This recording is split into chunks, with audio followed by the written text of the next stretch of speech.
What if you're writing something that doesn't necessarily fit exactly with like frequently asked questions or knowledge in your niche? Like maybe you're just telling a story, or maybe you are doing some sort of inspirational thing. Maybe you're creating kind of a behind the scenes for your core content. So like if I'm a blogger and I'm teaching you how to blog, I have all sorts of content on my site that says how to do this, how to do this, how to do this. What if I'm just, kind of giving you like the mindset or, kind of inspiration, or maybe I'm talking about something completely different that inspired me to do something else. And so and a lot of times I think about this type of content and it's really how I got started, was in content that was outside of kind of the how-to or the searchable content. And when you think about, well, would anyone Google that? No.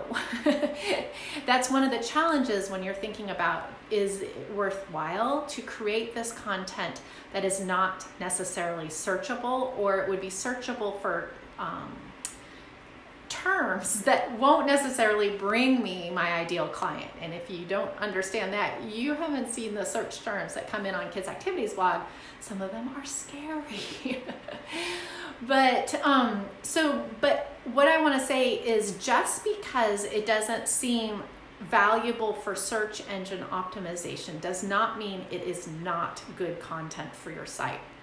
In fact, I would say to a certain extent you need searchable content, but you also need this other content, especially if you're like an expert or creating an authority place in the world, which is your website.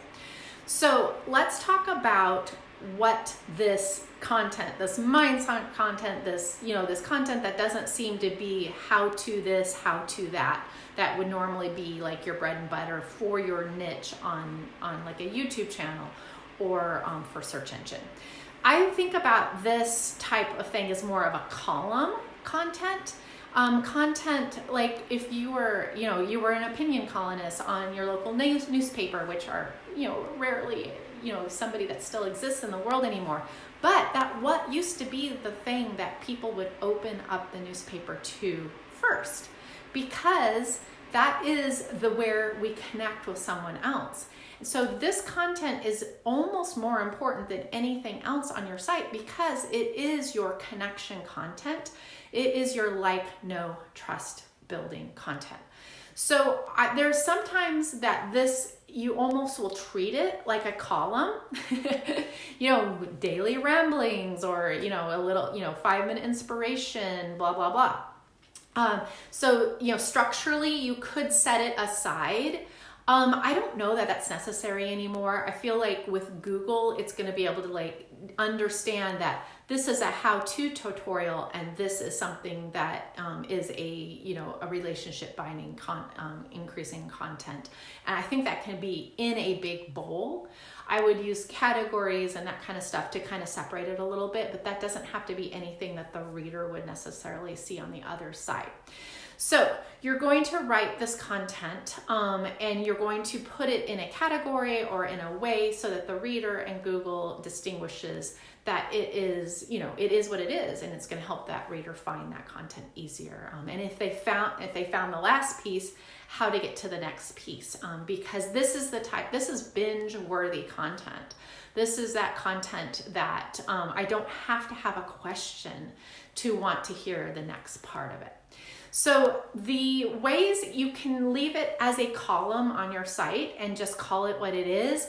Oftentimes those pieces of content can be repurposed into social posts really easily. They can be repurposed into like intros into emails and that kind of stuff, because this is the, like we talk about, the relationship building content where they see your heart, where you're giving some sort of inspiration, motivation, all that kind of stuff. Or giving background information that allows them to see that they can do this too. So within that, if there is points where you could direct them to tutorial-based or more fact-based, frequently asked questions-based content that you have already, I would add those in because Google will then see the context of, oh, like for instance, like maybe you're doing a post about how I don't know, you were inspired to do video for the first time. And so you might use a little box or an information box that says, hey, if you're going to be doing your first video, soon, I want you to read this, how to do your first video content that's on my site. So linking the inspirational and the mindset piece to any concrete tutorial piece is a great idea.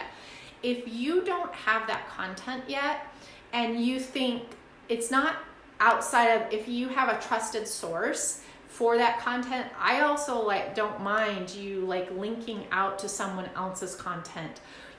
Somebody that really helped me with this, was here, because that's going to draw parallels in Google to, oh, he's talking about this, she's talking about this. And even though it's kind of, like a cloud, it's anchored in some tutorial based information. So, but you don't have to do that. It's just, if you have that going on, that can help you draw the connection for the search engine for the reader as well. The other thing I would look at is doing the reverse. Is when you have a tutorial or concrete information, is to link into that inspirational piece, that column piece where it makes sense. And that's going to give you that strength of both, those people that are tutorial based or might be thinking about fact based versus those people who are emotion based and thinking about the emotions, and how you could show people side by side that these two things can coexist and be knowledgeable in the same thing. So, but if you're just starting out, I don't even want you to worry about any of that. I want you just to start publishing. And I feel like once you get publishing, this and this might end up to be the same piece. Or you might end up with two separate paths that are there for the reader, depending on what they're doing when you come in there. Now, is there a benefit to adding to this content that may feel not searchable? If there are searchable questions that you can add to that, like maybe you've led the reader to a point where they might have other questions. If it makes sense and it's within your brand to do so, I would absolutely answer those, because what you're going to find is that the most searchable thing that post may rank for are those questions, because those are potentially questions that people are typing in. And I would be very simple with the questions if possible, or as simple as possible, so that, and then answer them. Google loves pulling those questions too, which could give your blog more exposure and more authority if you're answering the questions that people are asking, even if they're a little obscure, in the clearest, easiest, and most concise way. So even if you, what do I mean by that? Is let's say your story draws a conclusion that took you a paragraph or two or three to get to, and then one of your questions is maybe the answer summarizes that in a sentence or two. Think about, just as kind of a guideline, is go to, maybe search the topic that you're talking about and look at the people also ask questions that are on Google. You don't have to pull those specifically, but look at how long the answers are and how the answers are structured. That could give you some structure that might get attention to Google. If you're looking at things that are more, kind of ethereal based questions that people aren't necessarily typing into Google, then you don't have to worry about that. But I do think it gives you a way of summarizing something and being a little bit more concise, in a way that if that's somebody's question, it's like, oh, there's the answer.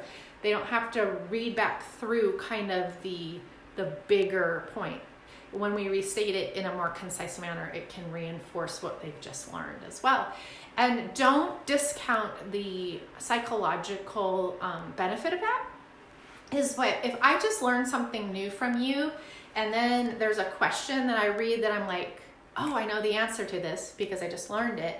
And then I read your concise answer and I'm like, confirmed.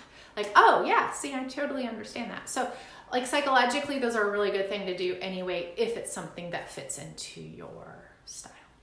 All right.